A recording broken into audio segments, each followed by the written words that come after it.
नमस्कार दोस्तों, एक बार आपका पुनः स्वागत है हमारे YouTube चैनल लेवल यूनियन में। साथियों, आज हम आपको बताना चाहते हैं कि दिवाली निकल चुकी है और आज गोवर्धन पूजा है। उसके बाद कल भाई दूज है, उसके बाद छठ पर्व का त्यौहार आएगा। साथियों, अभी एक प्रचलन में आ रहा है कि मालिकों ने कोविड का बहाना लेकर के, जबकि कोविड को गए हुए इस समय 3 साल हो गए, 2 साल हो गए, उसके बावजूद मालिकों ने कोविड का बहाना लेकर के कर्मचारियों को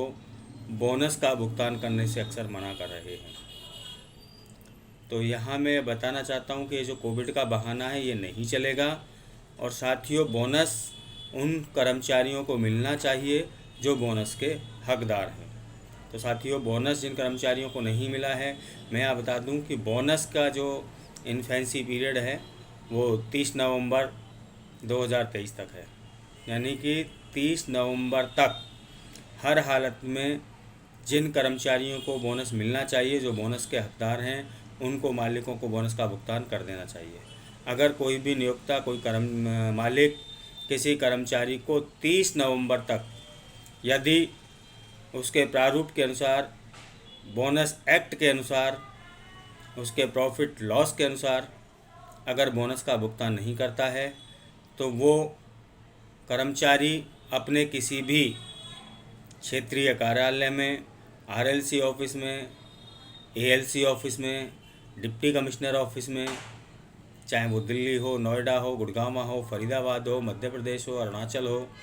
राजस्थान हो, किसी भी स्टेट का हो, उसी स्टेट में जा कर के जहाँ वो काम करता है, जहाँ उसकी कंपनी रजिस्टर्ड है, जहाँ वो काम करता है वहाँ जा कर के अगर 30 नवंबर तक उसको बोनस का भुगतान कोई भी नियोक्ता नहीं करता है तो वो जा कर के अपनी शिकायत वहाँ दर्ज करा सकता है। साथियों, ये तो हुआ बोनस। अब बोनस का जो बाइफिकेशन है कि किसी भी कर्मचारी को मिनिमम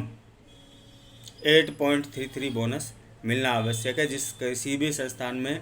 20 या उससे अधिक कर्मचारी काम करते हैं तो वहाँ पर बोनस एक्ट लागू होता है, और जहाँ पर बोनस एक्ट लागू होता है वहाँ पर कर्मचारियों को बोनस मिलना स्वाभाविक बात है। अब साथियों, कुछ लोगों को अभी देखने में आ रहा है कि अभी मेरे पास कुछ शिकायतें आ रही हैं, कुछ लोगों के फ़ोन आ रहे हैं कि जी हमारे को मालिक ने कहा है कि कोविड चल रहा है, कोविड रहा है इस बारी,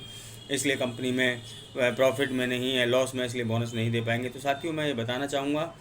कि अगर कोई भी संस्थान, कोई भी कंपनी यदि लॉस में भी काम करती है और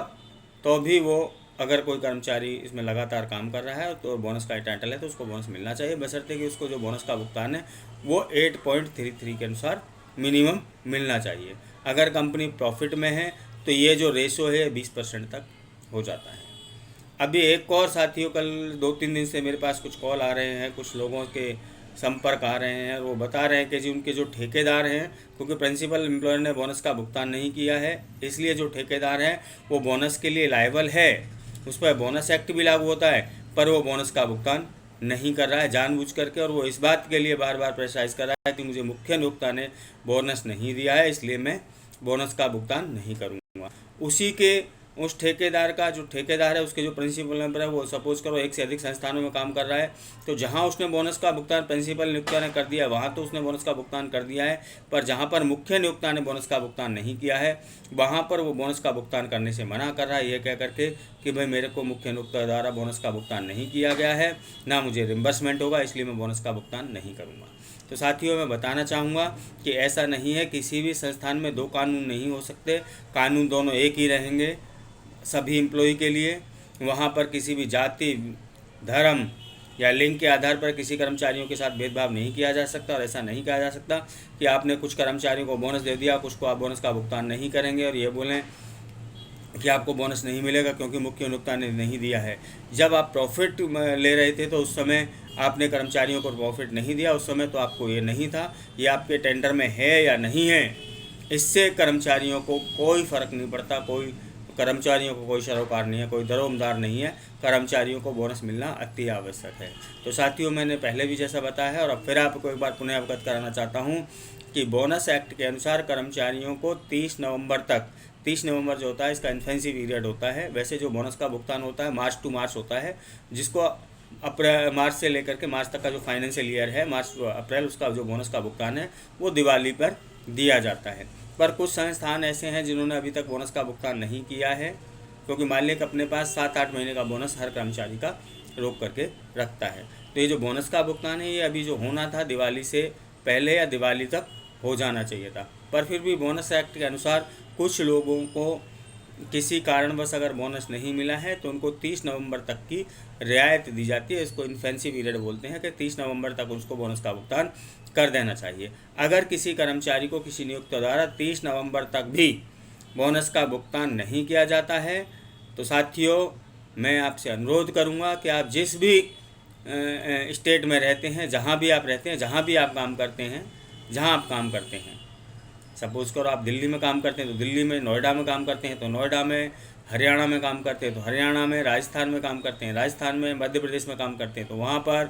पंजाब में काम करते हैं तो वहाँ पर, उत्तर प्रदेश में काम करते हैं तो वहाँ पर, अरुणाचल में काम करते हैं वहाँ पर, चंडीगढ़ में काम करते हैं वहाँ पर, यानी कि आप जिस भी स्टेट में काम करते हैं वहाँ पर आप बोनस के लिए अपने क्षेत्रीय कार्यालय, assistant labour commissioner, deputy labour commissioner और क्षेत्रीय कार्यालय, जो भी आपका डिप्टी लेबर कमिश्नर का ऑफिस है या जो लेबर कमिश्नर का ऑफिस है, वहाँ जा कर के अपनी शिकायत दर्ज करा सकते हैं। और वहाँ के जो इंस्पेक्टिंग ऑफिसर हैं, जो बोनस अधिकारी होते हैं, उसको निरीक्षण का अधिकारी भी कहा जाता है,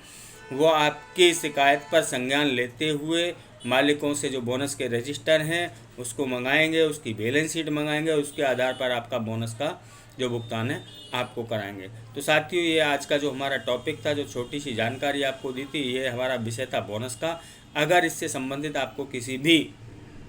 तरीके की कोई समस्या हो या आपको कोई कंप्लेंट लगाने में या शिकायत बनाने में अगर कोई समस्या आ रही हो तो आप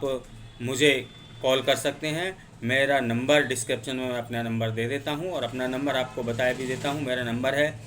9891595654। दोबारा बोलता हूं एक बार नंबर 9891595654। तो आप मुझे कॉल कर सकते हैं और कॉल करके उस क्षेत्रीय जहां भी आप को शिकायत दर्ज करनी है वहाँ का नंबर या वहाँ का अगर आपको एड्रेस चाहिए तो आप मुझे कमेंट बॉक्स में लिख सकते हैं। और कमेंट बॉक्स में लिख करके अगर आप चाहिए तो मैं वहाँ का आपको, जिस क्षेत्र का आपको एड्रेस चाहिए, मैं आपको एड्रेस भी वहाँ का प्रोवाइड कराऊँगा। और आपको अगर कंप्लेंट का प्रारूप भी चाहिए तो मैं आपको कंप्लेंट का प्रारूप भी, अगर आप मुझसे पूछेंगे तो मैं आपको लिंक में कंप्लेंट का जो प्रारूप है बनाने का, कंप्लेंट किस तरीके से की जाएगी उसका प्रारूप भी आपको बना करके दे दूँगा। तो साथियों, अगर आपको मेरी ये जानकारी अच्छी लगी हो तो हमें कमेंट करके अवश्य बताइएगा, ताकि हम इस पर और अगली जल्दी से जल्दी जो आगे की वीडियो है उसको बना सकें और कोई अच्छी से अच्छी जानकारी आपको, ज़्यादा से ज़्यादा जानकारी से संबंधित दे पाएँ। नमस्कार, धन्यवाद।